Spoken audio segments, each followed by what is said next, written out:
안녕하세요, 로맨입니다. 오늘은 두 번째 농협은행 자소서 예시에 대해서 알아보도록 하겠습니다. 지난번에 했었던 ESG 경영에 이어서 오늘은 디지털 생활 금융 플랫폼 구축에 대한 여러분들의 생각을 경험과 함께 이야기를 하는 부분과 그리고 입행 후에 어떻게 할 수 있는지에 대한 부분을 적는 자소서 항목입니다. 일단은 여러분들에게 권해드리고 싶은 사항은 지금 현재 은행 산업에 어떻게 지금 디지털 혁명이 이루어지고 있고 앞으로는 어떤 방향으로 흘러갈지에 대한 여러분들의 생각을 정리를 하는 것도 중요하지만 이미 많은 전문가들이 이야기를 한 자료들이 상당히 많습니다. 그런 부분들을 적절하게 보시고 공부를 하시고 계속 발전해 나가는 방향으로 자소서든 면접이든 임하신다고 하면 충분히 여러분들도 전문가가 되실 수 있으니까요.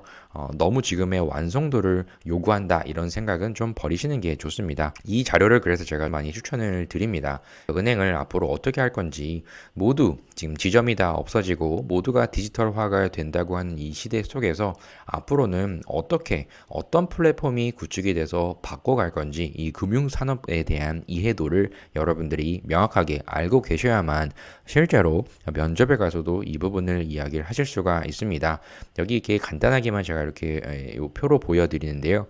고객 니즈와 기술 발전, 디지털화, 고객 접점, 그리고 혁신, 새 경쟁 구도 이 방향을 여러분들이 이해를 꼭 하실 것을 권해드려요. 이 자료 필요하신 분 있으면 좋아요, 구독 눌러주시고 이메일 댓글로 달아주시면 또 발송을 해드리도록 하겠습니다. 그러면 오늘도 예시를 한번 적어보도록 하겠습니다.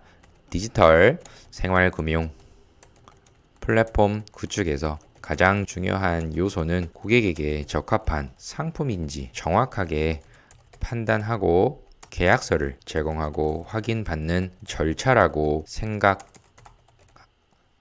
어떤 고객을 주로 상대하는가를 기준으로 은행업을 구분하기도 하는데 개인이나 자영업자, 중소기업을 상대로 하는 은행업을 가리켜 소매금융이라고 부르고 대기업이나 정부기관 및 타금융기관을 상대로 하는 은행업을 가리켜 도매금융이라고 부릅니다. 한편 산매금융 중에서도 금융 자산을 많이 보유한 부유층에 중점을 두는 것을 개인금융이라고 하며 도매금융 중에서도 대기업 고객에게 초점을 맞춘 것을 기업금융이라고 합니다.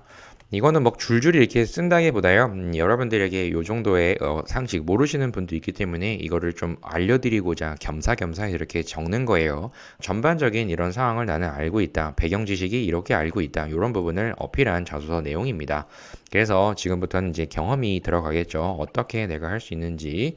저는 투자자산운용본부에서 연구원으로 근무하면서 실무를 통하여 고객의 자산을 운용하면서 업무적으로 가장 중요하다고 판단되는 부분이 청약, 철회권과 사후 구제와 더불어 상품 판매 시 불완전 판매가 되지 않도록 철저한 프로세스 확립이 중요하다는 것을 느꼈습니다. 과거 경험을 통한 느낀 점을 얘기하고 있네요. 판매자 관점에서 간과되는 부분이 적절성의 원칙으로 고객의 개별적 상황을 고려하지 않고 획일화된 투자 성향 점수표에 따라 적합 여부를 판단하여 고객에게 맞지 않는 상품을 권유하여 소비자 지급 금액 반환 절차의 오류를 범하여 환급 사례가 급증하는 부분을 저는 확인했습니다. 이거 상당히 중요한 내용이죠. 그래서 이제 입행 후에 어떻게 하겠다는 얘기를 이제 해야겠죠. 과거에 이렇게 내가 경험을 했기 때문에 느낀 점은 이렇습니다. 이제 입행 후 자료열람 청구권이나 배상 책임 내용을 포함한 청약 철회권에 대한 프로세스와 위법계약 해지권에 관한 꾸준한 연구를 통하여 소비자의 무분별 취소를 방어하여 막대한 피해가 올 수 있는 부분을 사전에 방어하는데 전력 투구를 하겠습니다. 이렇게 과거의 경험, 경력 안에서의 여러분들이 하셨던 내용과 거기에서 느꼈던 부분이 입행 후에 미래에도 이렇게 이어집니다. 이런 부분을 적는 내용으로 흘러가고 있습니다.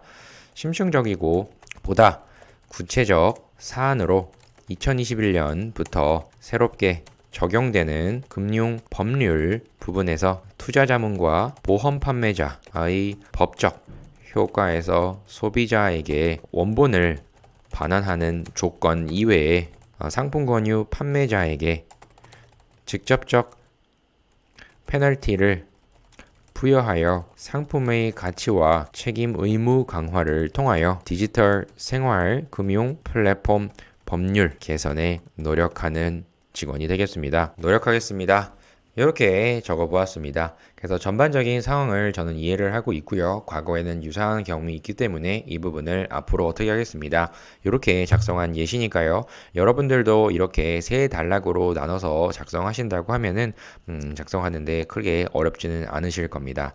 일단 중요한 부분이 여러분들의 어떤 본인의 경험이 없는 분들은 좀 힘들 수가 있지만 지난 영상에도 말씀을 드렸지만 대부분 은행권에 지원하시는 분들의 상당수는 관련 유사 경험, 경력이 있으십니다. 없는 분들도 물론 있으시겠지만 정말 경쟁이 치열한 곳이기 때문에 이 부분이 없다고 하면은 이 부분을 먼저 좀 길러주시는 것을 좀 권해드려요. 그래서 오늘은 이 자소서 항목에 대해서 알아보았으니까요.